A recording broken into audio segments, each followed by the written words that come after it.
बोल दिया था मैंने, बोल दिया है।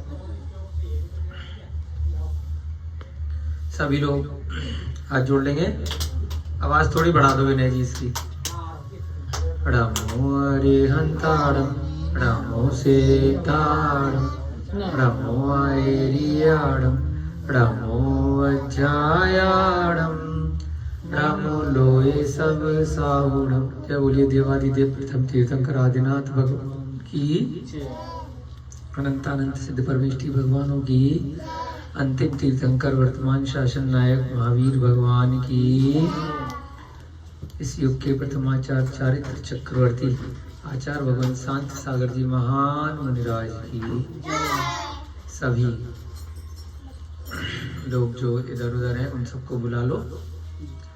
मिथिलापुरी तीर्थ क्षेत्र में आए हुए सभी बंधुगण एवं वीडियो इत्यादि के माध्यम से जो भी लोग सुन रहे हैं उन सबको सादर जय जिनेन्द्र, जय दू जड़ंदो। ये आपका नया स्पीकर आया, आवाज ठीक से आ रही है नहीं आ रही है इसमें? गूंज सी रही है सर, है ना? गूंज रही है ना आवाज? हम सभी लोग सम्यक्त कौमुदी नामक ग्रंथ का स्वाध्याय कर रहे हैं। इस ग्रंथ में अभी तक कल हमने देखा था किस प्रकार से एक सेठ की सेठानी है जिनदत्ता और उस सेठ की दूसरी पत्नी है कनकश्री। वह कनकश्री जब अपने मायके जाती है वहां पर अपनी माँ को ये बोल देती है कि जो मेरा पति है वो मुझसे ठीक से व्यवहार नहीं करता है, मुझसे बातचीत नहीं करता है। अपनी दूसरी पत्नी जो पहली पत्नी है जिनदत्ता, उसी के प्रेम जाल में फंसा हुआ है, मेरे से तो ठीक से किसी प्रकार का उसका संबंध नहीं है, व्यवहार नहीं है, तो मैं वहां पर उस घर में खुश नहीं। जबकि ऐसा है नहीं। बेटा राघव आवाज थोड़ी गूंज रही है, एक बार देखना नया स्पीकर है इसका, पीछे से कुछ सेटिंग सही हो जाए। तो इस प्रकार से वह कनकश्री अपनी माताजी जो बंधुश्री जिसका नाम है उसको झूठ बोल देती है और अपनी पुत्री के मोह के कारण से वह बिना किसी जांच पड़ताल के, जो उसकी मां थी, अपनी पुत्री के ममत्व के कारण, मोह के कारण से वह अपने दामाद की जो दूसरी पत्नी है जिनदत्ता, उससे बैर बांध लेती है। जबकि जिनदत्ता कैसी है? वह अपना समय जिनेन्द्र भगवान के मंदिर में उनकी पूजा अर्चना में, स्वाध्याय में, उसमें व्यतीत करती है। सम्यक दृष्टि है, गुणवान है, शील व्रत का पालन करने वाली है। थोड़ी और बढ़ा दो वॉल्यूम अगर बढ़ जाए। बोले हाँ, ठीक ठीक आ रही है आवाज सबको? वह अपना जितना भी अधिकतम समय है वह अच्छे कार्य में लगाती है। पीछे आ जाओ विजय जी, कोई दिक्कत आएगी तो देख लेना। परंतु अपनी माता को, बंधुश्री को, वह कनकश्री गलत मायाचार के कारण से भड़का देती है। इधर वह कोई ना कोई प्लानिंग करने लग जाती है माता कि किस प्रकार से मैं अपनी पुत्री का जो दुख है उसको दूर कर सकूं। उसके घर में एक योगी बाबा आते हैं जो दिगंबर मुनि नहीं है, गले में हड्डियों की माला वाला पहन करके, भस्म लगा करके, इस प्रकार के साधु बाबा उसके घर में आते हैं भिक्षा के लिए, जो उसकी अपनी माँ है मायके में, बंधुश्री। उसको देख कर के उनको थोड़ी सी भिक्षा खाने में देती है वह बंधुश्री, और तुरंत उनसे कुछ ना मांग करके उनको प्रतिदिन आने के लिए निमंत्रण दे देती है कि आप इधर उधर परेशान होंगे, कोई घर में खाना मिलेगा नहीं मिलेगा, आप यहाँ आ जाया करो, हम आपको भोजन दे दिया करें। तो कुछ दिन तक निरंतर वह बाबा उसके घर में आने लगते हैं। बिना किसी काम के इस जगत में कोई किसी को कुछ भी नहीं देता है। जो संसारी मार्ग पे है, जो निर्वाण के मार्ग पे हैं, जो मोक्ष मार्ग पर हैं, वह भी बिना किसी काम के कुछ नहीं देते हैं, परंतु दोनों का बस प्रयोजन में थोड़ा सा फर्क है। वो मुक्ति के मार्ग पर जा रहे हैं और दूसरे संसार मार्ग में अपनी खुशियों को तलाश रहे हैं, अपने दुखों का संसार में अंत देख रहे हैं। और मुक्ति वाले मार्ग वाले जो लोग हैं वो हमेशा हमेशा के लिए दुखों का अंत देख रहे हैं। वह भी अगर दिगंबर मुद्रा को धारण करते हैं, वह भी अपने चारित्र को पालन करते हैं, तो कुछ ना कुछ उनकी भी इच्छा है। क्या इच्छा है? मोक्ष मार्ग, कि मैं भी कभी मुक्ति के मार्ग पर जाऊं और मुझे भी जिन दीक्षा लेने के जो परिणाम है, जो इसका फल है, उसके फल स्वरूप मुझे इस संसार चक्र से हमेशा हमेशा के लिए मुक्ति की प्राप्ति हो, मुझे भी मोक्ष की प्राप्ति हो। कोई भी तप, तपस्या, त्याग, चारित्र को ग्रहण किया जाता है, मंत्र आराधना की जाती है, और यदि संसार की खुशियों की इच्छा अगर कर ली जाती है तो उसको बोलते निदान कर लिया। तो उसके कारण से वह संसारी सुख आपको प्राप्त हो जाएगा, परंतु उसके बदले में कुछ ना कुछ दुख भी मिलेंगे, क्योंकि संसार में सुख के साथ में दुख साथ साथ चलता है। कोई थोड़ी देर के लिए सुख मिलेगा तो अवश्य ही दुख मिलेगा ही मिलेगा।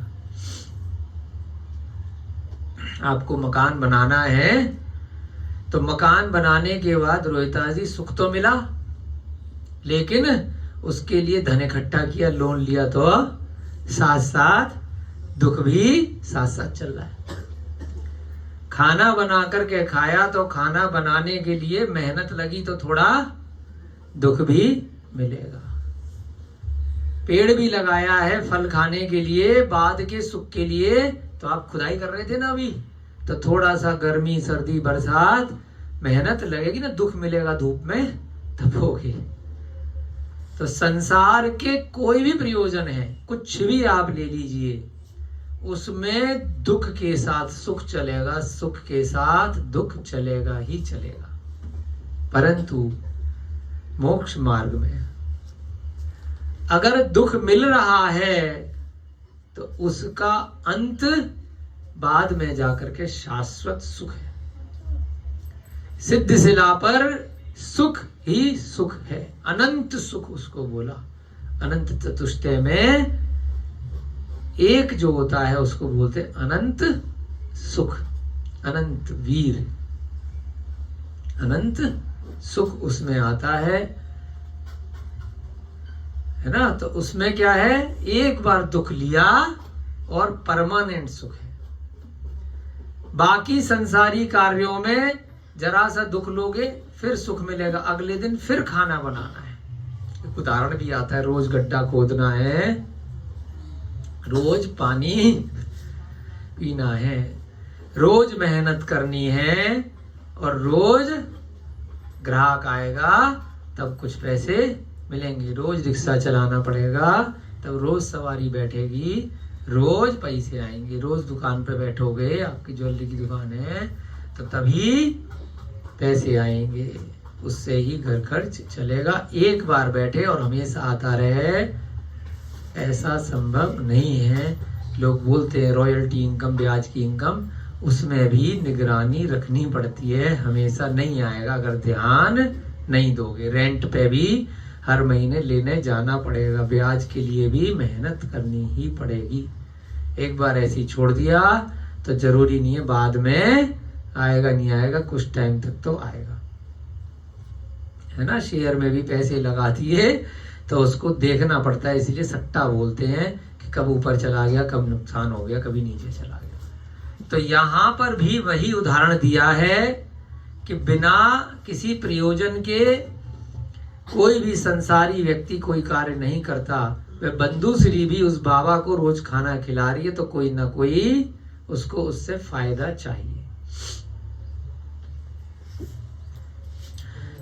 तो यहां पर भी उसी प्रकार से कुछ इच्छा उसकी चल रही है और उसने उस इच्छा के कारण से उस बाबा को जलेबियां भी खिलाई। यहाँ पर भी कल पता चला था कि जलेबी की पार्टी हुई थी ना। किसने खाई थी? रविकांत को बोल दिया था भैया। कल क्लास के टाइम पे हमने सुना जलेबियों की पार्टी चल रही थी वहां पे। देख लेना भैया, खबर सब आ जाती है, अभी भी तो नहीं चल रही। जो बछड़ा होता है उसको भी कोई माँ, उसकी जो गाय माता है वह भी दूध पिलाती है, परंतु बछड़ा एक समय के बाद जब गाय के दूध आना बंद हो जाता है वह भी छोड़ देता है। तो इसलिए यहाँ पर भी ऐसा ही उदाहरण दिया गया है। इस प्रकार प्रतिदिन वह बंधुश्री योगी के लिए भिक्षा देने लगी। एक दिन उसकी भक्ति को देखकर योगी ने मन में विचार किया कि अहो, यह तो माता है, इसका कुछ उपकार करूंगा। पहले से उसके मन में तो चल ही रहा था, लेकिन अपने मुंह से नहीं मांग रही थी कि अगर डायरेक्ट मांगूंगी तो इसे लगेगा कि इसलिए दे रही है। तो इस कारण से वह इंतजार करती रही, कई दिनों तक देती रही। आप भी जिनेंद्र भगवान के मंदिर में जाओ और जाते ही हाथ जोड़ करके पहले ही दिन चावल चढ़ा के बोलो कि एग्जाम में पास करा दो, नौकरी लग जाए, वो लड़की बड़ी अच्छी लगती है, उससे मेरी बात चल जाए, शादी हो जाए, है ना। लड़की बोले कि भैया उससे हो जाए, कोई बोले कि बच्चे हो जाए, कोई बोले कि भैया उसका बुरा हो जाए या उसका अच्छा हो जाए, किसी का बुरा भी नहीं चाहना। तो जिनेंद्र भगवान के पास भी आप यदि जाते हैं तो कभी भी कोई फल की इच्छा मत करो, सब अच्छा अच्छा होगा। अगर इच्छा करनी है तो बस मुक्ति की इच्छा करो, बाकी ज्यादा इच्छा मत करो, क्योंकि मुक्ति के लिए तो आपको सब कुछ छोड़ना पड़ेगा, वैराग्य को धारण करना पड़ेगा। प्रतिदिन वह बंधुश्री योगी के लिए भिक्षा देने लगी। एक दिन उसकी भक्ति को देखकर योगी को लगा कि बड़ी अच्छी महिला है, माता है, चलो इसका कुछ उपकार कर देते हैं। पिता यज्ञोपवीत करने वाला, विद्या देने वाला, अन्न देने वाला और भय से रक्षा करने वाले, ये 5 पिता माने गए हैं। जो अपना ओरिजिनल पिता है जिसने जन्म दिया है, और दूसरा पिता किसको बोला है? यज्ञोपवीत करने वाला, जो आपके यहाँ यज्ञ इत्यादि कराए, पंडित जी जो आए विधान कराए। विद्या देने वाला, जो गुरु है, जो संस्कार दे रहा है, जो पढ़ा रहा है, जो टीचर है, वह भी क्या है? पिता ही माना गया है। अन्न देने वाला, जो भोजन देता है, उसको भी पिता कहा है। और भय से रक्षा करने वाला, किसी चीज का कोई डर लगा, आपके जीवन की रक्षा करी, तो उसको भी पिता कहा गया है। ये 5 पिता बताए गए हैं। ऐसे ही वह अन्न दे रही है तो माता हो गई उस दृष्टि से। राजपत्नी, गुरु पत्नी, मित्र की पत्नी, पत्नी की माता और अपनी माता, ये 5 माताएं मानी गई। कौन कौन? सासू माँ, वो भी माता है। अपनी स्वयं की माँ, वो भी माता है। माता ही बोलते हैं ना अपनी सासू माँ को, पता को। किसी अच्छे मित्र की पत्नी है, उसको अपनी फ्रेंड नहीं मानना है। मित्र की पत्नी को क्या मानना है? माता के समान दृष्टि से देखना है ना। कोई मित्र की दृष्टि से नहीं देखना है। मित्र की पत्नी के साथ अगर घूमोगे अलग से तो अच्छा माना जाएगा क्या? कोई घूमता तो नहीं है? नहीं घूमना चाहिए। ऐसे ही स्त्री की दृष्टि से अपने पति के मित्र के साथ अलग से नहीं घूमना, वार्तालाप नहीं करना चाहिए, है ना।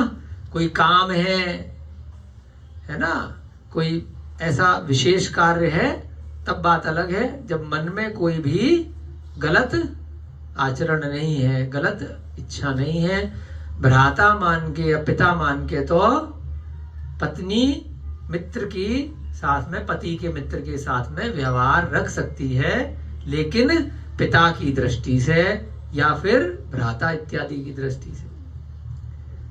ऐसे ही इसी तरीके से यहाँ पर ये कहा है कि यदि आपके किसी मित्र की पत्नी है तो उसको माता मानना चाहिए।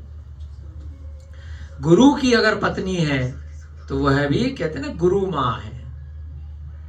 और राजपत्नी, राजा की पत्नी है तो वो सबकी माँ रही, है ना, रानी जो है।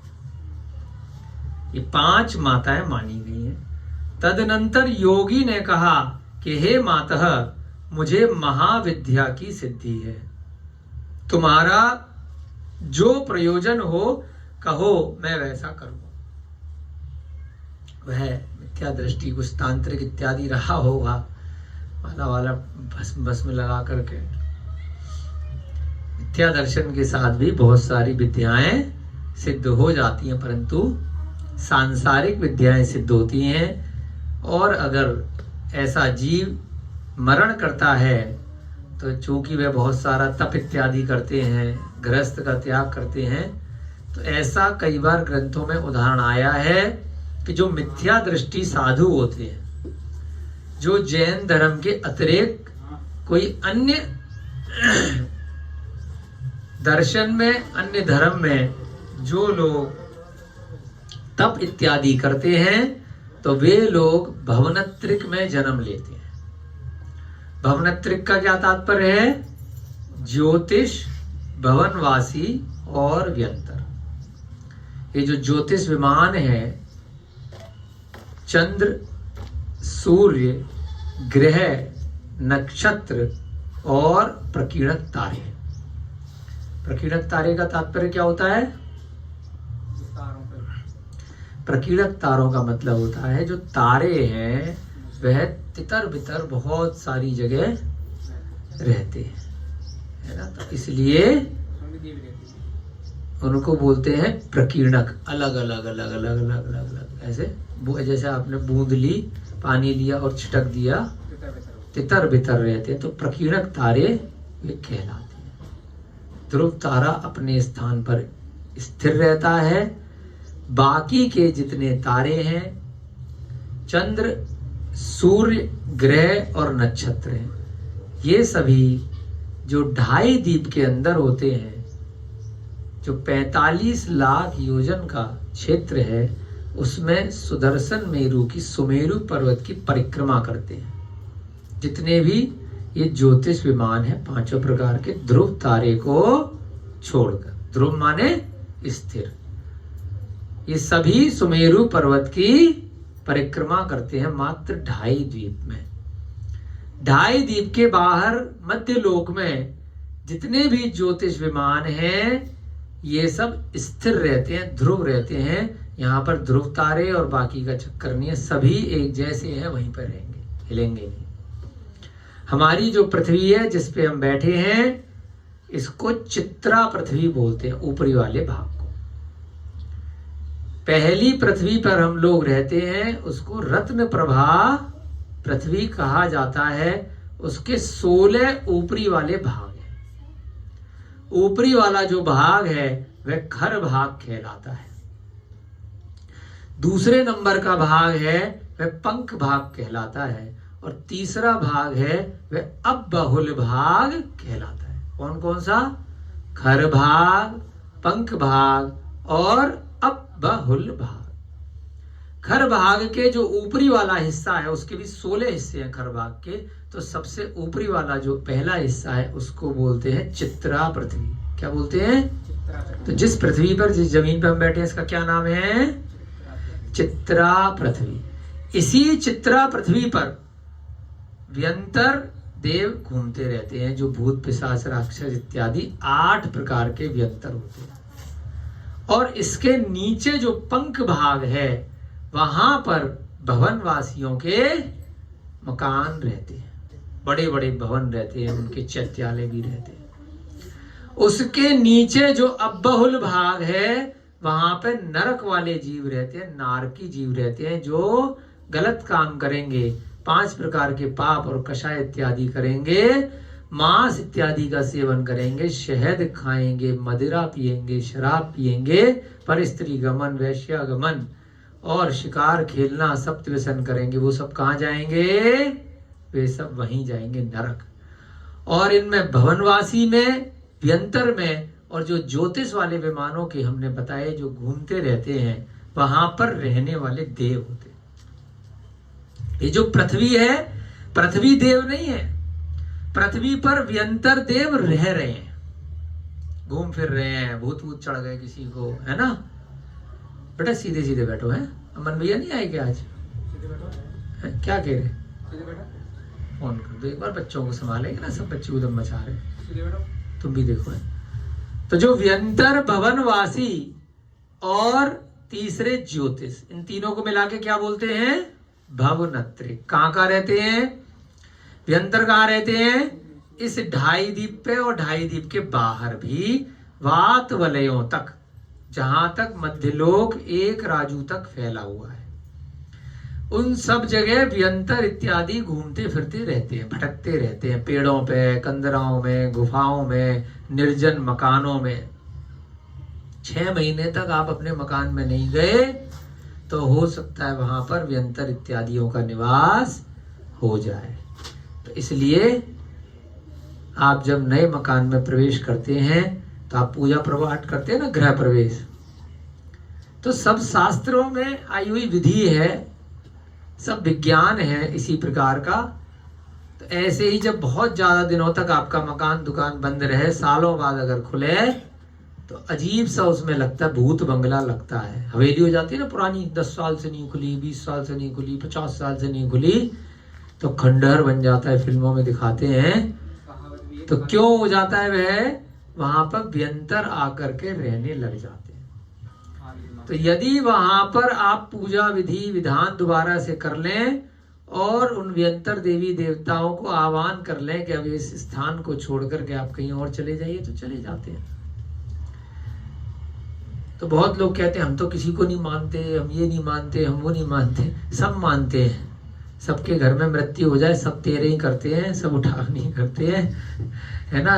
सब वो बृहस्पतिवार को बाल नहीं कटाना, शनिवार को ये नहीं करना, वो नहीं करना, श्राद्ध करना, बहुत सारी विधियां इस संसार में। बिल्ली काट गई तो हमें ये नहीं करना, छींक आ गई तो, बहुत सारी, इतनी सारी हमारे निमित्त हैं प्रतिदिन के। वो सब कहानियां हैं। हम किसी भगवान को नहीं मानते, हमें से नहीं मानते, हम तो ये समाजी, हम तो वो समाजी हैं। सब कहानियां हैं। वो किसी ना किसी रूप में पूरे दिन, पूरी जिंदगी कुछ ना कुछ मान रहा है, जो उसने प्रत्यक्ष नहीं देखा है तब भी मान रहा है, क्योंकि उसके आचरण में आ गया बचपन से, है ना?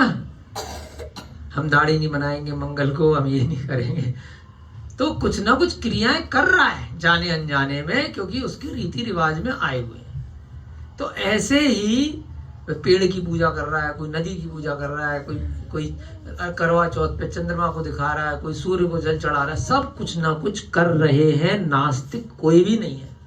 जो ये बोलता है कि मैं नास्तिक हूं, कुछ नहीं मानता, वह भी ये कहना ही उसके लिए आस्था है कि मैं कुछ नहीं मानता, है ना? वो भी इस बात को मानता है कि मैं कुछ नहीं मानता, और वो सब मानता है। तो ऐसे ही यहाँ पर वह जो तांत्रिक है, जो बाबा है, वह कह रहा है मुझे एक महाविद्या की सिद्धि है। तो यहाँ पर थोड़ा सा हमने इसलिए बताया है कि कुछ लोग ऐसा डाउट करेंगे कि भाई वो तो जिनेंद्र भगवान का भक्त नहीं है, वह तो भस्म लगा के साधु है, बहुत सारे क्रियाकलाप कर रहा है, विधि के अनुसार आहार खड़े होकर के नहीं ले रहा, दिगंबर मुद्रा में नहीं है ना, पड़गाहन विधि के द्वारा नवदा भक्ति से आहार नहीं ले रहा है। तो फिर उसको विद्याएं कैसे सिद्ध हो गई? तो इसलिए ये प्रसंग आपको बताया है कि किसी को भी विद्याएं सिद्ध हो सकती हैं। रावण को भी हुई थी, बहुत लोगों को होती है, संसार में रह के हो जाती है। हमारे संकल्प भैया जी भी लगे हुए कई महीने से विद्याएं सिद्ध करने के लिए, उतने में तो मोक्ष हो जाएगा इनको, जितनी मेहनत करते हैं संसार के चक्कर में। तो इतनी मेहनत संसार मार्ग में नहीं करनी चाहिए।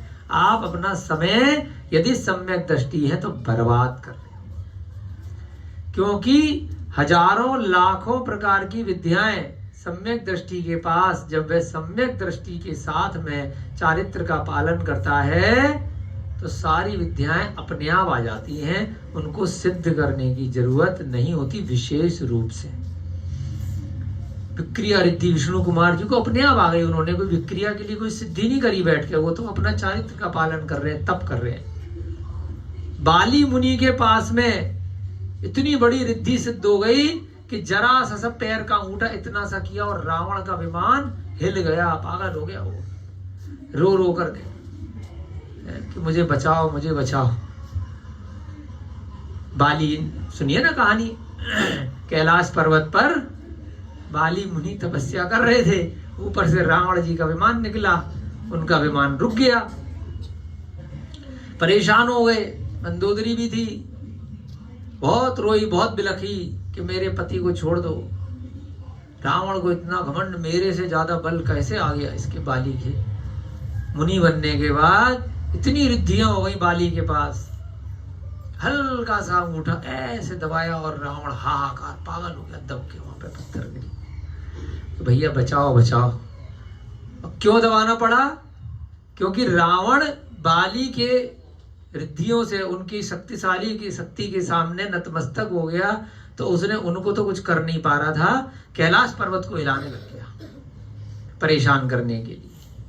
तो जब कैलाश पर्वत को वो हिलाने लगा तो बाली मुनि के मन, बाली कौन है? जो बाली और सुग्रीव थे ना, उन्हीं में से बाली ने दीक्षा ले ली।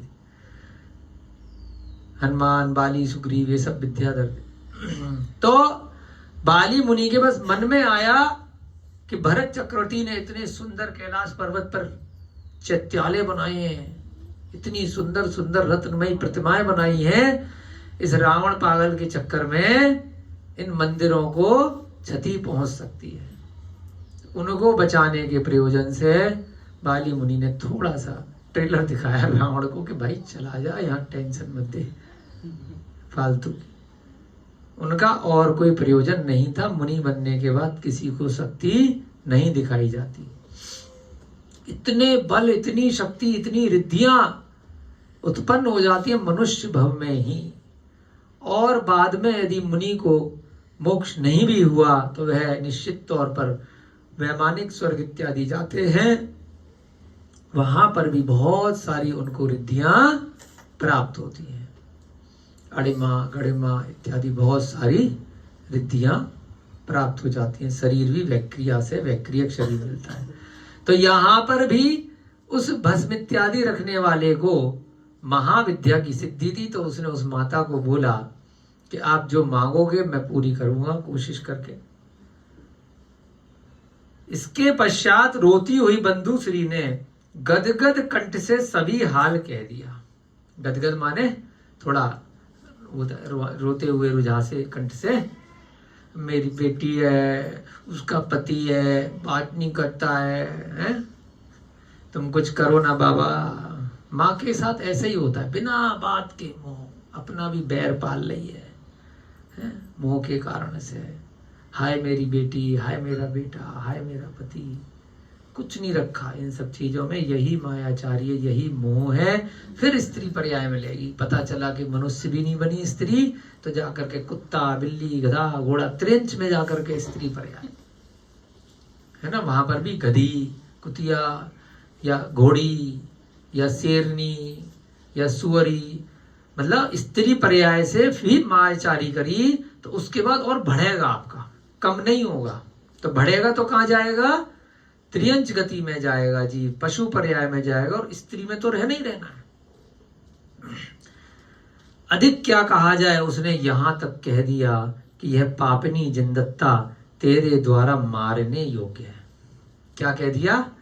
कि तुम्हारे पास जो विद्या है उस जिनदत्ता को मार दो। वो बेचारी, उसको पता भी नहीं है कि कब मेरी जो सौत है, सौतन है, वो जाकर के अपने मायके में ये बोले आई है। वो तो बेचारी रोज अपने मंदिर में पूजा पाठ करती रहती है। उस तांत्रिक से ये कह दिया कि मैं तुम्हें इतने दिन से भोजन दे रही हूं और मार दो। जैन साधु से कभी ऐसा कोई कह सकता है? कह ही नहीं सकता, ना मारेंगे, है ना। तुम्हारी बहन का घर में निवास जिस तरह हो सके उस तरह तुम्हें करना चाहिए। साधु को क्या बोल रही है उसकी माँ कि तुम्हारी, क्योंकि तुमने मुझे माता बोला है, मेरी बेटी तुम्हारी बहन हो गई।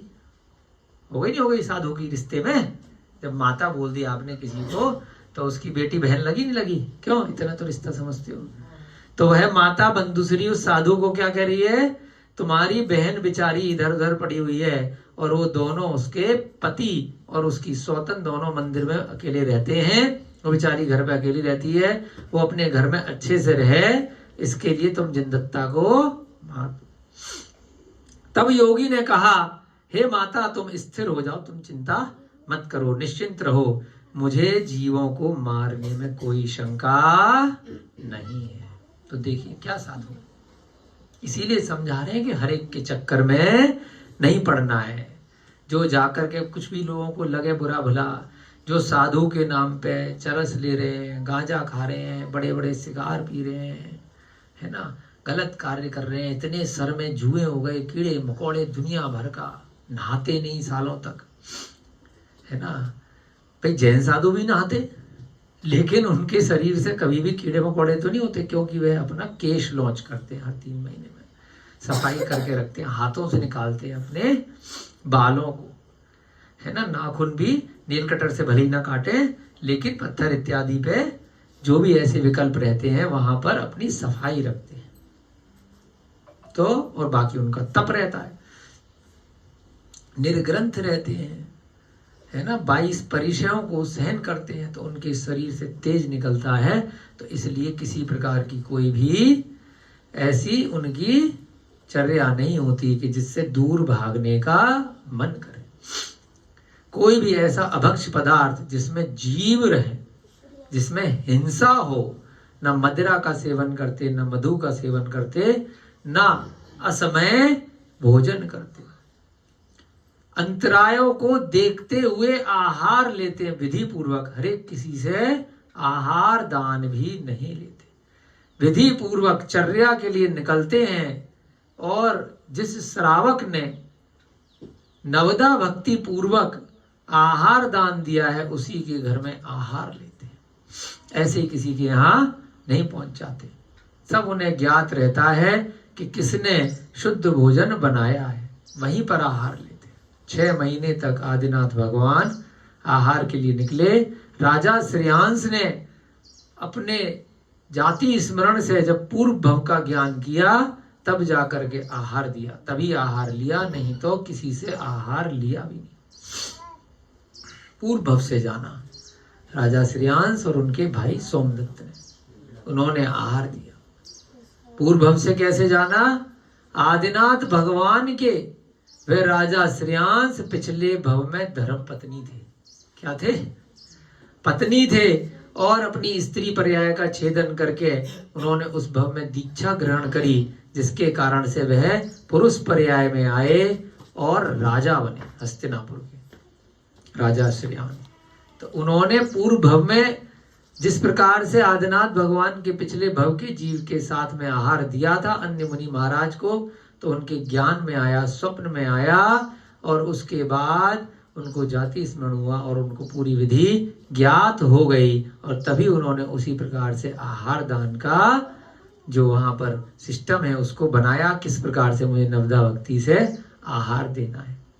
तब जाकर के आदिनाथ भगवान ने प्रथम आहार लिया इच्छुरस का, जो तिथि आज भी अक्षय तृतीया के नाम से अक्षय हो गई। आज भी उस दिन सभी लोग पूरे विश्व भर में अक्षय तृतीया मनाते हैं। तो यहाँ पर भी ये साधु क्या कह रहा है? तो हमें ऐसे साधु को पूजना चाहिए, नहीं पूजना चाहिए हम नहीं कह रहे, आपका अपना विवेक है। जो साधु रिद्धि प्राप्त करने के बाद में किसी भी मनुष्य गति के जीव को जो इतना धार्मिक है, किसी से उसका कुछ बिगड़ा नहीं है, उसको भी मारने के लिए वह किसी के बहलावे में, फुसकारे में आकर के मारने तक को तैयार है। ऐसा क्या साधु, एक तरफ तुझे रिद्धि हो गई है और दूसरी तरफ तू पता नहीं कर पा रहा है कि वास्तव में वह स्त्री सही है कि गलत है। इतना ज्ञान तो, इतनी बड़ी रिद्धि है तो होना चाहिए कि वास्तव में उसकी कोई गलती है भी या नहीं है, और गलती है भी तो मनुष्य को, व्यक्ति को मारने से क्या जाता है। उसके कोई दोष है, कोई अवगुण है, उनको मारो बजाय व्यक्ति या पशु को मारने के। परंतु यहाँ वो साधु क्या कह रहा है, तो साधु किस बात का है, हमारी दृष्टि में वह साधु नहीं है जो किसी ने भोजन दिया या किसी ने पैसे दिए, उसके बदले जाकर के किसी को मारे है। तो इनको तो क्या बोलते हैं, सुपारी लेने वाला आदमी, पैसा दिया या भोजन दिया, आतंकवादी है। पैसे दे करके आतंकवादी शरीर में बम लगा करके, है ना, कहीं पर भी लोगों को उड़ा देते हैं, ब्रीफ केस लेकर के बसों में और ट्रेन में या बाजार में रखे आते हैं। क्यों रख के आते हैं, पैसे मिले, उनको किसी से कोई मतलब थोड़ी, कौन मर रहा है कौन जी रहा है ना। क्यों संकल्प हुए 1 लाख रुपए दें और जाकर के किसी को गोली मार आओगे क्या। हाँ तो फिर तुम भी आतंकवादी हो अगर मार देंगे। अगर नहीं मारोगे तो सम्यक दृष्टि, बोलने में भी बड़ा दोष लगता है। और यहाँ पर उसको भोजन मिला और भोजन के बदले कह रहा है कि भैया हम जाकर के मार देंगे, तो साधु किस बात का हुआ। अपना विवेक रखिए। यदि ऐसा व्यक्ति आपको कहीं मिलता है, अगर आपके मन में कोई बुरे विचार हैं, बुरा आचरण करना चाह रहे हो, और कोई साधु प्रवृत्ति का आदमी आपको कुछ चंद पैसे के लिए, भोजन के लिए, या किसी आपने उसका कोई कार्य कर दिया, उसको कोई सुख साधन उत्पन्न उसको दिलवा दिया और उसके बदले में वो गलत कार्य करने के लिए तैयार है, तो आपकी दृष्टि में वह साधु नहीं होना चाहिए। ये उसकी परीक्षा है।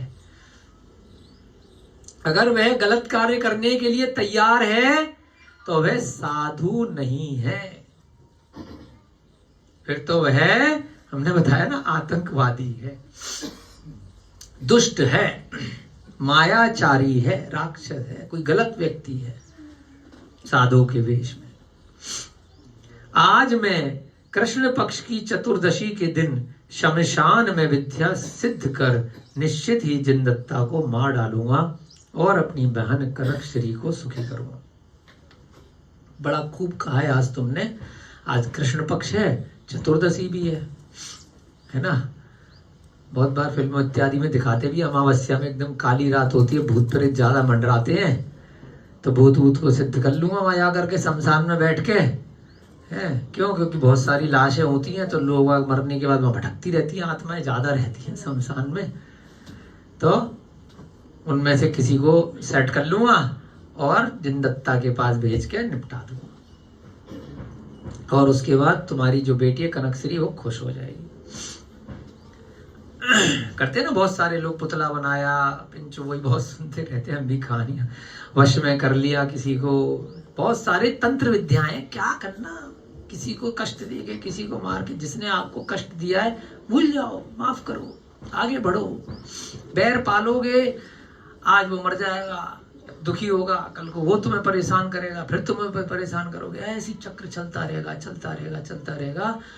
पार्श्वनाथ भगवान के ऊपर कमठ ने एक बार बुरा किया, माफ करते गए, करते गए, करते गए, करते गए, 10 भव तक माफ किया, तब जाकर के भगवान बने। अब वो क्या, मेरी क्या गलती है यार, एक बार तूने मार तो दिया, बार बार क्यों मार रहा है मार दे, क्षमा क्षमा क्षमा, ऐसे बनना पड़ेगा। खाली प्रवचनों से, सुनने से, या जितनी देर बैठते हो उतनी देर ही विवेक रखें, अरे वाह ऐसी करेंगे, ऐसी करेंगे, उससे काम नहीं चलेगा। काम कैसे चलेगा, कक्षा के बाद या स्वाध्याय के बाद जब कोई ऐसा प्रसंग आएगा, जब कोई ऐसा निमित्त आएगा जहां पर क्रोध आ रहा है, जहां कोई आपके ऊपर आक्रमण कर रहा है, तब आपको संतोषी रहना है, समता परिणाम रखने हैं। ऐसे तो सब रख लेते हैं, रखना कब है, जब ऐसा निमित्त बना उस समय आपको कठोर रहना है और कुछ भी आपको डगमगाना नहीं है। तब है परीक्षा। जब तक परीक्षा है ही नहीं तब तक तो तीर सब हो जाएंगे। नदी के बहाव में तो सब चीजें बह जाती हैं, उसके विपरीत चलना है। जब नदी का बहाव आपकी तरफ आ रहा है तब आपको बचे रहना है, डगे रहना है, चाहे कोई डाल पकड़ करके या पत्थर पकड़ करके या कोने में जा करके, बहना नहीं है। तो ऐसी ये जो धर्म है, ये सम्यक दर्शन है, ये आपको संसार में जो लोग बहा कर ले जा रहे हैं, संसार समुद्र में डुबा रहे हैं, तो वहां पर आपको कुछ पकड़ के रखना है, कुछ रक्षा करने के लिए कुछ लकड़ी का टुकड़ा है, ये पत्थर का टुकड़ा है ना। डूबते को तिनके का सहारा। तो हम सब डूब रहे हैं, डूबते हुए आ रहे हैं अनादिकाल से, और हमें तिनके के समान ये जिनेंद्र भगवान का दर्शन मिला है, यह वाणी सुनने को मिली है, यह शास्त्र मिला है, सम्यक कौमुदी, ये तिनका है, इसको पकड़ करके रखो। अगर ये भी छोड़ दोगे तो निश्चित तौर पे डूब जाओगे उस बवंडर में, उस भंवर में जो समुद्र में घूम रहा है, आपको डुबाने के लिए, आपको ग्रसने के लिए, डसने के लिए तैयार बैठा है। तो यहां पर भी उस साधु को, हम तो साधु नहीं कहते, परंतु जो संसारी लोग हैं, कुछ लोग यहाँ पर या जो भी सुन रहे होंगे, वाह वाह वाह बहुत अच्छा साधु है, तो मैं भी जाकर के शमशान में ढूंढता हूँ कोई ऐसा तांत्रिक मिल जाए। अभी किसी ने बताया था पिछले साल, अघोरी साधु आजकल चल रहे हैं कि वो शमशान में जाकर के ऐसी साधना करते हैं और मनुष्यों के मुर्दे तक खा जाते हैं, निकाल निकाल के रात को। यहाँ पर आपने किसी को जलाया, वो अग्नि में से निकाल करके रात को उनका बचा कुचा शरीर खा जाते हैं। बताओ, तो वो कोई साधु थोड़ी है। लग रहा है लोगों को, संसारी लोगों को, वो साधु नहीं है, वो अगले जन्म में बस व्यंतर बनने की तैयारी कर रहे हैं, इससे ज्यादा कुछ नहीं। व्यंतर भवनवासी और ज्योतिष, इनमें कहीं चले जाएंगे, भटकते रहेंगे, और लोग जैसे यहाँ पर तांत्रिक बाबा इन लोगों को सेट कर लेते, कब्जे में कर लेते, बोतल में बंद कर लेते, ऐसे ही वो बोतल में बंद रह करके बाकी जिंदगी वहां पहुंचने के बाद व्यंतर इत्यादि की पर्याय में ऐसे किसी बाबाओं के कब्जे में आकर के यहाँ वहां लोगों को तंग करते रहेंगे। इससे ज्यादा कुछ नहीं। भूत चढ़ गया, आय आय आय चिल्ला रही है वो बाल बड़े करके, है वहां पे देखा है हमने, वहां भूत उतारते हैं, वहां मारते हैं, पीटते हैं। क्या है, कोई चढ़ा रहा है, कोई उतार रहा है ना। वो भूत प्रेत सब परेशान रहते हैं, कोई खुश नहीं है। आप लोगों को लगे आप उन भूतों की जाकर के पूजा कर रहे हो, जा करके बड़े बड़े जगह जा करके, ये काल और वो काल, सब जगह जाकर के व्यंतरों की पूजा कर रहे हो, कुछ नहीं मिलेगा। वो भी परेशान है और आप भी।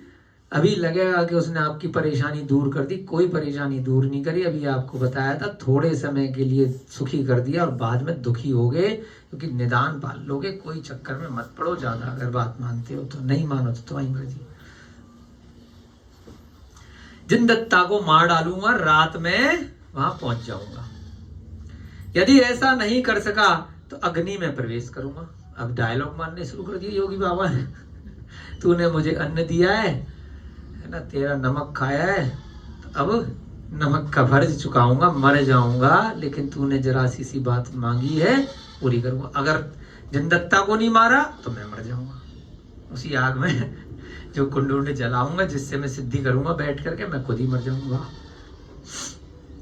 योगी के ऐसा कहने से बंधु श्री अपनी कार्य की सिद्धि समझकर हर्ष, अरे वाह, मेरी आज रोटी का फर्ज तूने चुकाया।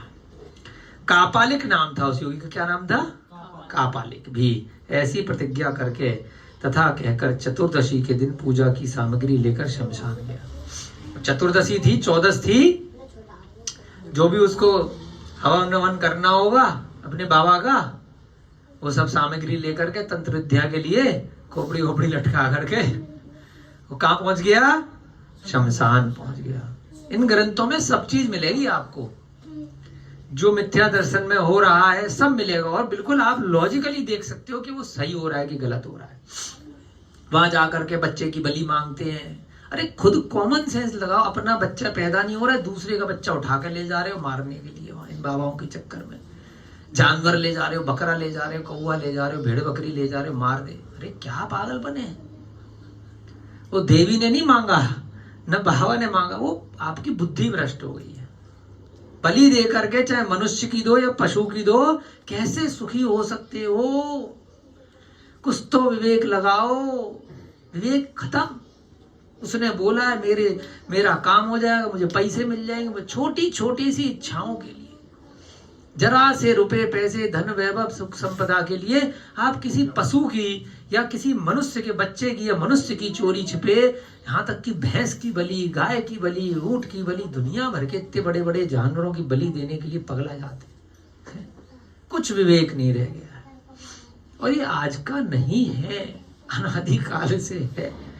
यज्ञों में भी बलि आने लग गई थी प्रथा में, इसलिए भगवान महावीर को विरोध करना पड़ा। जियो और जीने दो, जीने दो उन पशुओं, लेकिन फिर भी नहीं मानते लोग। तो इसलिए उन्होंने क्या किया, अरे जो जिसको करना है करे, अपन नहीं करेंगे, हम तो दीक्षा लेकर के तीर्थंकर बन के जा रहे हैं। आप इस संसार को ठीक नहीं कर सकते, हम भी ठीक नहीं कर सकते। गिने चुने 10 20 50 लोग लेकर के बैठ जाते, बाकी वीडियो लेके बैठ जाते। जिसको सुधरना होगा सुधर जाएगा, जिसको नहीं सुधरना होगा, हमें माथा पच्ची करने की जरूरत नहीं है, हमें कषाय बांधने की जरूरत नहीं है। ऐसी आप लोग समझना कि जबरदस्ती किसी को शाकाहारी बनाना, किसी को सम्यक दृष्टि बनाना, किसी को पशु हिंसा से रोकना, पागल हो जाओगे, लोग नहीं सुधरेंगे। तो अपने लिए स्वयं के लिए मार्ग चुनो। आपको निमित्त मिला है जिनेंद्र भगवान की वाणी सुनने का, आपको जितना समझ में आए उतना अमल करो, जबरदस्ती किसी से मत करो। जैन दर्शन जबरदस्त है, जबरदस्ती का नहीं है, थोपने का नहीं है। बस बताओ, अपना कार्य करो, चाहे लिख करके करो, चाहे पढ़ा करके करो, चाहे वीडियो बना करके करो, बस बताओ लोगों को, पीछे मत पड़ो कि जबरदस्ती तुझे सुधरना पड़ेगा। क्योंकि कोई भी व्यक्ति जबरदस्ती, जब तक आपके अधिकार में है, आप उसे पैसे दे रहे हो, पैसे दे करके आप बैठ जाओगे, लंच टाइम में आप नहीं बैठोगे, क्योंकि लंच टाइम चल रहा है, छुट्टी के बाद नहीं बैठोगे, क्योंकि स्वेच्छा से नहीं बैठ रहे। जिस दिन आप लंच टाइम में आप बैठने लग जाओगे, हम मान लेंगे कि स्वेच्छा से बैठ रहे हो, सम्यक दृष्टि हो। और जिस दिन आप लंच टाइम में क्लास चल रही होगी और सो रहे होगे, तो इसका मतलब स्वेच्छा से नहीं है, पेमेंट मिल रही इसलिए बैठे हैं। जितने घंटे की हकीकत है यही है ना। तो इसका मतलब अपने मन से नहीं है। अगर अभिषेक के टाइम में कोई भी सम्यक दृष्टि जीव उसको ड्यूटी मान के अभिषेक नहीं कर रहा है, तो वह सम्यक दृष्टि है, उसको पुण्य मिलेगा। और जो उसको काउंट कर रहा है कि ये मेरी अभिषेक हो गई, ये मेरी पूजा हो गई, ये मेरा स्वाध्याय हो गया, ये मेरा आहार दान हो गया, और ये मेरे घंटे काउंट हो गए, तो इसका मतलब उसका कोई भी आपको क्रेडिट, क्योंकि आपने बदले में उसके तनख्वाह ले ली। 4 घंटे 5 घंटे आपने मंदिर का कार्य किया और उसके बाद आपने तनख्वाह ले ली और आपने ड्यूटी काउंट कर ली, तो क्या आपको उसका कोई पुण्य मिलेगा? काय मिलेगा जब पैसे ले लिए। तो पुण्य कब मिलेगा? ड्यूटी आवर उसके बाद चालू है ना। वो आपको स्वेच्छा से करना है, मन में बहुत उत्साह के साथ में करना है, अपने पुण्य बढ़ाने के लिए करना है। स्वाध्याय करना, लेखन कार्य करना, भक्ति करना, आरती करना, पूजा करना, भक्तांबर करना, जाप लगाना। पता चला कि सामायिक कर रहे हो, जाप लगा रहे हो, उसको भी ड्यूटी में काउंट कर रहे हो कि मैंने 2 घंटे जाप लगा ली बैठ करके, माला पढ़ के मेरी ड्यूटी पूरी हो गई। तो क्या फायदा है? तो कोई फायदा नहीं है, क्योंकि उसी समय आपको उसका फायदा मिल गया। यहां पर भी वह जो साधु है वह क्या कर रहा है? अपने स्थान पर पहुंचकर एक मुर्दा ले आया। बताओ, वो या गोरी टाइप का होगा, मुझे लग रहा है। पूजा करके उसके हाथ में तलवार बांधकर बैठ गया। एक आदमी को या तो खुद ही मार दिया होगा या कोई मरा होगा वहां शमशान में, उसको खोद के निकाल लिया होगा, जो भी है वहां से हटा हटू करके है। क्या किया? मुर्दा को बिठा दिया। नई नई टेक्निक बता रहे हैं, करनी नहीं है आपको, है जो कर रहा हो वहां से भाग जाना, उसको सुधारना मत, नहीं तो तुम्हारे ऊपर चढ़ा है। पता चला वहां जाकर के लड़ाई झगड़ा करने लग गए किसी तांत्रिक को देख करके। तो भाई साहब पंगे मत लेना, हम और आप में इतनी शक्ति नहीं है यंत्रों से और उनसे लड़े हैं, खाली पीली टाइम खराब नहीं करना। एक मुर्दे को ले आया और उसकी वहां पर पूजा वूजा करके उस मुर्दे के हाथ में तलवार बांध दी रस्सी को, कि भाई पकड़ के तो बैठेगा नहीं, मरा हुआ आदमी है? क्या किया? तलवार को बांध दिया। बैठकर उसने उस मुर्दे की बड़ी पूजा करी। बताओ, मुर्दे की पूजा कर रहा है, मंत्र का जाप किया। इसके पश्चात वेताली महाविद्या की आराधना करके उसका आह्वान किया। वेताली विद्या होती है एक भूतों वाली, एक वेताली देवी होती है, उसकी विद्या का आह्वान किया। मंत्र के प्रभाव से वह वेताली विद्या शीघ्र ही मृतक के शरीर में प्रत्यक्ष हो गई, दिखाई देने लगी। मंत्रों का वैक्रियक शरीर होता है, जब उनकी इच्छा करेगी तब तो वह मनुष्य पर्याय में आके बैठ जाएंगे। जैसे कि हरदास के पिताजी के पास आके बैठ गया था ना डंडा लेकर के, नहीं तो उसको कोई शरीर पहले से रेडीमेड मिल गया, उसके अंदर घुस जाती है। चाहे वो मरा हुआ शरीर हो, चाहे वो जिंदा शरीर हो, दो आवाज आती है ना, अरे उस स्त्री के अंदर भूत चढ़ गए, क्या बोलते हैं, क्या हो गई वो गाँव में बोलते ना, मारते हैं उसको, हाँ डायन, हाँ ये जानते हैं, बंडा में होते होंगे, बहुत तालियां, डायन, ठीक है ना। तो डायन क्या क्या मार देते हैं। अरे अगर भूतनी होती तो पिटने से मर जाती क्या? कॉमन सेंस लगाओ, 50 आदमी मार रहे हैं एक औरत को, है ना, 10-20 आदमी डंडों से और मर जा रही है, तो सारे गांव को मार देगी क्या? पागलपन है।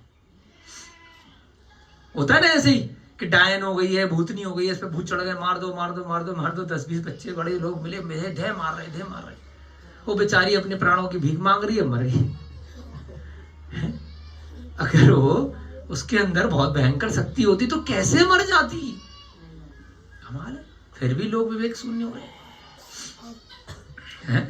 तो ऐसे ही ये बेताली विद्या है, वो विद्या उस शमशान में मंत्र के प्रभाव से उस मृतक के शरीर में प्रवेश कर गई। 5 मिनट और लगाएंगे कक्षा।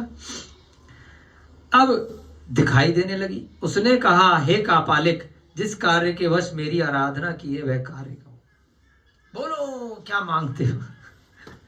आता ना साबू, कौन बोलता है वो जिनमें से, है ना, हाँ, क्या हुक्म है मेरे आका, बचपन में सुनी थी कहानी। क्या हुक्म है, मैं तेरी गुलाम, तू मेरा मालिक। कहाँ तो इतनी शक्ति और कहाँ उसके बुलाने पे उसकी गुलाम हो गई। बताओ काहे के भी अंतर है।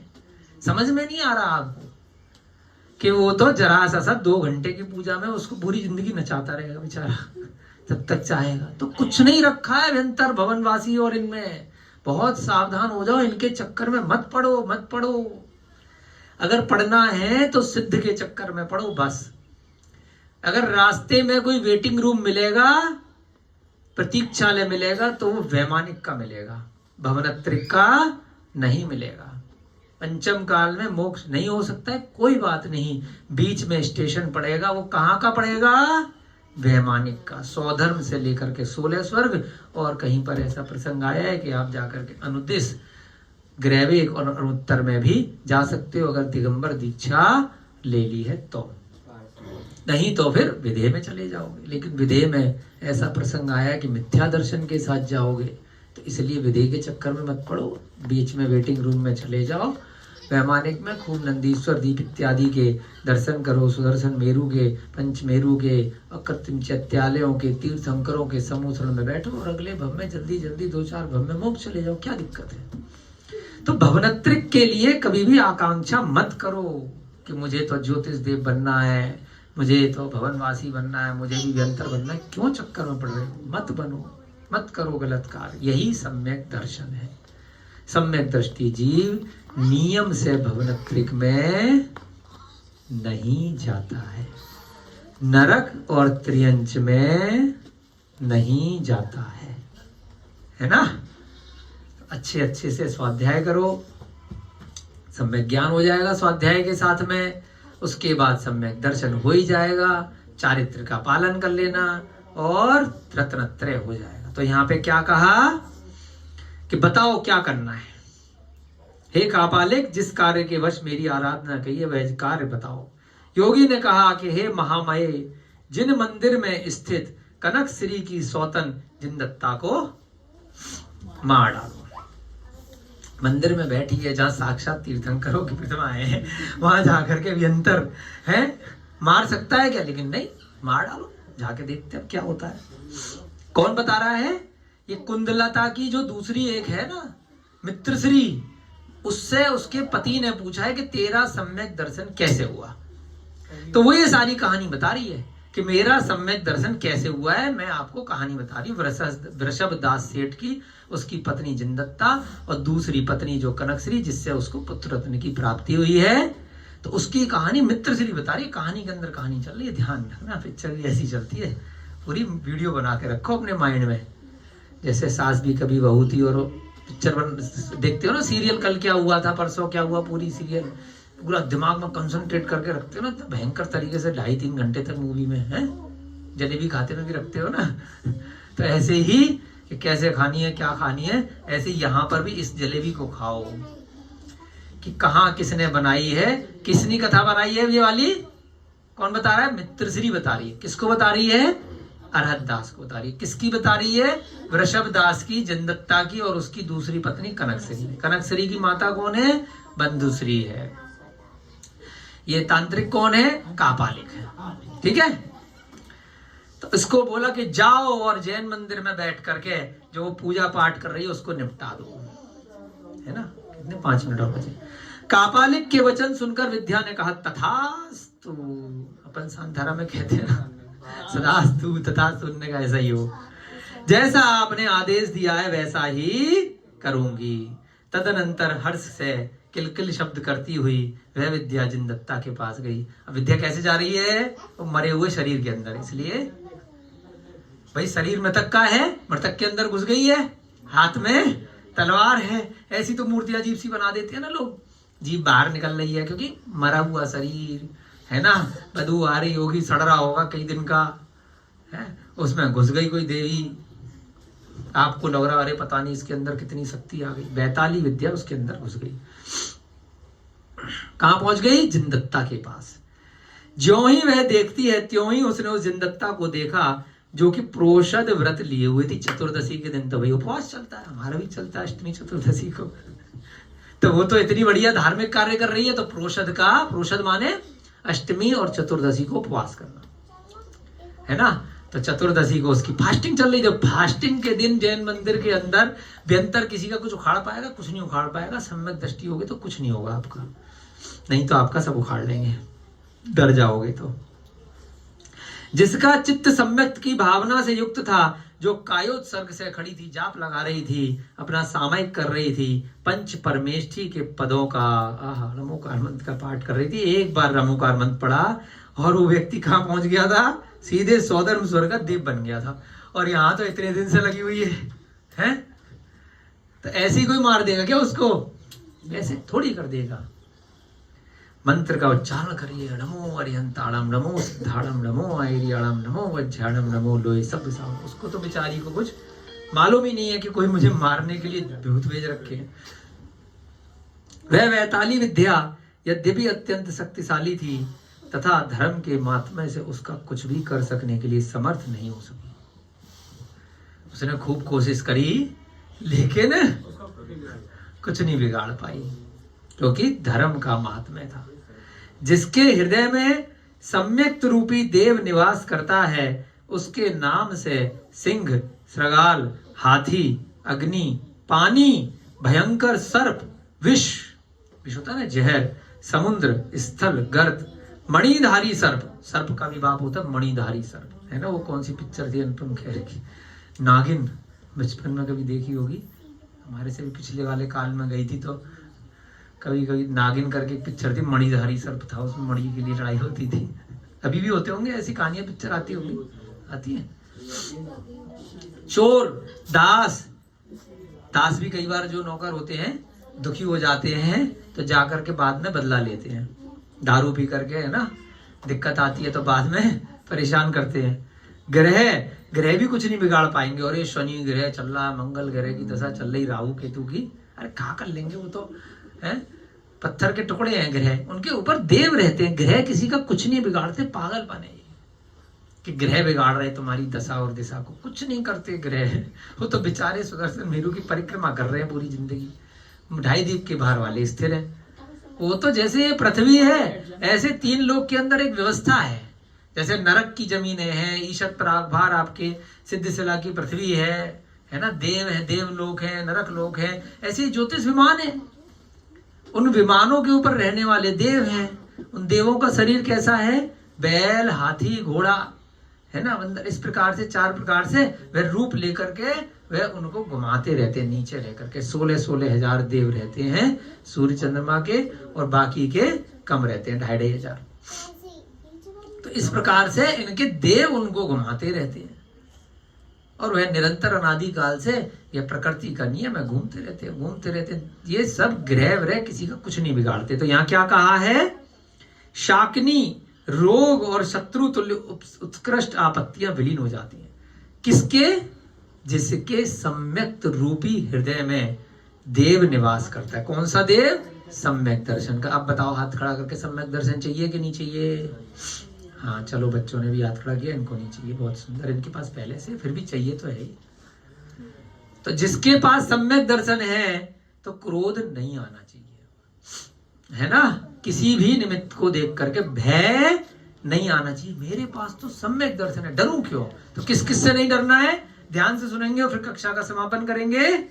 सिंह आ जाए, कहानियों में नहीं बेटा, सच में आ जाए तो डरना नहीं है। तब परीक्षा है कि सम्यक दृष्टि है। ठीक है शुभम? सच में सामने से आ जाए तो डरोगे? अगर डरोगे, गीली पीली हो रही है, तो इसका मतलब सम्यक दृष्टि नहीं हो। दूसरा, श्रृंगाल आ जाए, कोई श्रृंगाल बोलते बिल्ली वगैरह को, सियार वगैरह को, हाथी भी आ जाए तब भी नहीं डरना। अग्नि भी वो लग जाए तब भी नहीं डरना। भयंकर पानी बाढ़ आ जाए तब भी नहीं डरना। भयंकर सांप दिखाई दे जाए, कहां डरते है ना। आप लोग सांप से तो नहीं डरते, यहाँ पे अक्सर दिखते हैं, ये अच्छी बात है, कई लोग डर जाते हैं। विष, किसी ने जहर भी दे दिया, उसको देख करके भी नहीं डरना। भयंकर समुद्र है, नहीं डरना। स्थल, कोई ऐसी जमीन है जहां ऊंची नीची है, पहाड़ से गिर सकते हो, नहीं डरना। गर्त, कहीं पर कोई गड्ढा है। मणिधारी सर्प है, कोई चोर आ गया, नहीं डरना। कोई दास है जो आपको परेशान कर रहा है, नहीं डरना। कोई ग्रह है, परेशान नहीं करेंगे। शाकनी, जो भूत शाकनी राकनी, भूत पिशाच राक्षस, कुछ नहीं। रोग से भी नहीं डरना है और शत्रु से भी नहीं डरना है। ये सारी आपत्तियां विलीन हो जाती हैं किसके सामने? जिसके पास सम्यक दर्शन होता है। ठीक है, अब एक पैराग्राफ और पढ़ लें, है ना, कर लेते हैं, जिससे कि अब एंड क्या हुआ वो कर लेते हैं। तदनंतर वह विद्या जब हार गई तो भाई व्यंतर तो मरेगा नहीं। अपने जितने भी ये जो देव हैं 4 प्रकार के, चतुर निकाय के देव बोलते हैं। 3 तो भवनत्रिक के हो गए और चौथा वैमानिक, इनको क्या बोलते हैं? चतुर निकाय के देव। 3 भवनत्रिक के ज्योतिष, भवनवासी, व्यंतर, और चौथा वैमानिक, क्या बोलते हैं? चतुर निकाय के देव। ये जब तक इनकी आयु पूरी नहीं होगी मरेंगे नहीं। वैक्रियक शरीर होता है, खाली त्रियंच और मनुष्य, ये अकाल मरण इनका हो सकता है। चाकू मार दिया, पहाड़ से कूद गए, रोड पे एक्सीडेंट हो गया, जहर खा लिया, किसी ने गोली मार दी, कुछ भी हो गया, रोग हो गया, तो अकाल मरण किसका हो सकता है? मनुष्य का और त्रियंच का। नारकियों का और स्वर्गों के देवताओं का, और ये भवनत्रिक वगैरह देवताओं का और नारकियों का कभी भी अकाल मरण नहीं हो सकता। तो व्यंतर की देवी है वह का वैताली विद्या, वो मरेगी तो है नहीं। हार मान ली, तो हार मानने के बाद उसने क्या किया?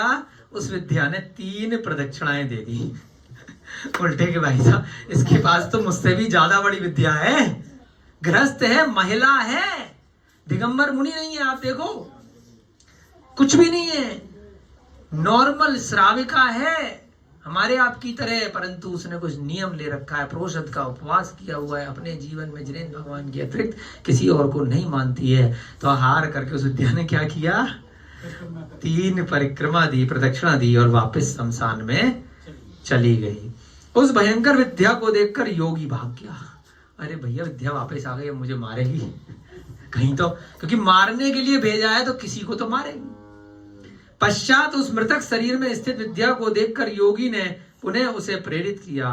उसके द्वारा प्रेरित विद्या जिनदत्ता के पास गई, परंतु पहले के समान जब कुछ भी करने में समर्थ, दोबारा प्रेरित किया, अभी रुक जा, दोबारा जा, फिर दोबारा से भेजा, फिर गई, फिर भी कुछ नहीं कर सकी, तब अट्टहास करके वापस आ गई। हा हा हा हा हा, डरा करके अट्टहास, शोर शराबा थोड़ा सा करके वापस आ गई। ऐसा 3 बार हुआ।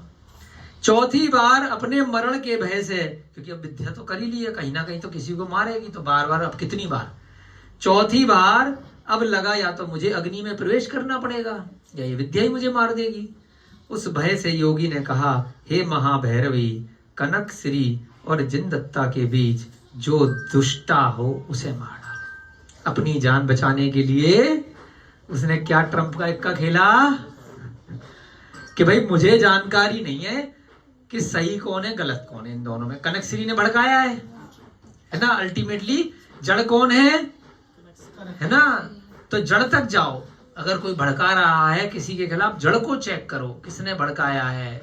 अब इसके पास इतना टाइम तो था नहीं, पहले ही कर लेता है काम, जांच पड़ताल अपनी सीबीआई लगा करके पुलिस वाले को भेज करके कि कौन गलत है, उनने उसी के ऊपर छोड़ दिया कि जो, क्योंकि ये प्रदक्षिणा करके आ रही है इसका मतलब वो सही है ना। इतना तो वो साधु ने पता कर लिया होगा, दिमाग लगा लिया कि इससे भी ज्यादा शक्तिशाली चीज है उसके पास।